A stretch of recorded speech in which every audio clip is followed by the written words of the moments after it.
No, no, that's wrong. Dixie Diamonds 19. The grandfather clock within the Borden home struck 7 times as Mr. Squirrely Cheeky Pie scurried along the floor as Balloony floated in at Liz's head height. You must be Elizabeth Borden, Balloony telepathed, while simultaneously creating a temporary right arm complete with hand that it extended to Lizzie. A pleasure to meet you, it added as Liz, blinking repeatedly, took its hand.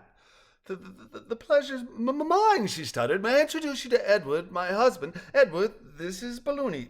Balloony, Edward. Very pleased to meet you, Edward said, likewise grasping Balloony's temporary appendage. The pleasure is all mine, it said, nodding. Cheeky, Elizabeth, and Edward Borden.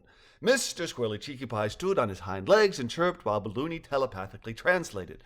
Good morning, good morning, good morning, Cheeky enthused. It's a pleasure to meet you both. Jerald has said so many lovely things about the two of you. I feel I've known you for years. Very pleased to make your acquaintance, Ed said. Welcome to our home. Any friend of Jerald's is a friend of ours. Right, dear? He added, turning his head towards Liz for the final sentence. Indeed, she said softly, brow knit and head nodding. Indeed, she said again, repeating the word but changing her inflection to one of adamant agreement. Yes, Mr. Squirrely Cheeky Pie, very, very pleased to meet you. Psst, Jerald said to Lizzie. You don't always have to use his full name. Most times he's Squirrely, sometimes Cheeky Pie, and sometimes just Cheeky.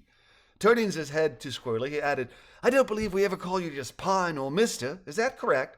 Mum will occasionally just call me Mister if I've upset her, but I don't recall ever being called just Pie, Squirrely said. I'll try to remember to listen for it in the future.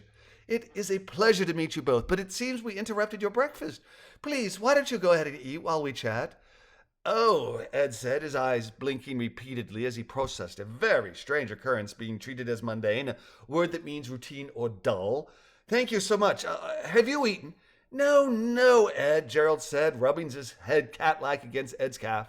You and Lizzie eat first while it's still warm. We can wait 10 minutes, right, Cheeky?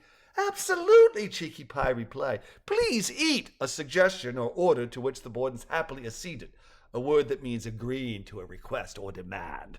Thus, after momentarily excusing themselves and donning additional clothes so as to be more presentable to their two guests, Elizabeth and Edward Borden sat at the rough-hewn wooden table within their kitchen, eating their tepid eggs, cold toast, and soggy bacon without truly tasting it nor noticing its less than ideal state, while Jerald and Cheeky hopped up on nearby chairs and Balloony hovered at the equivalent of head height.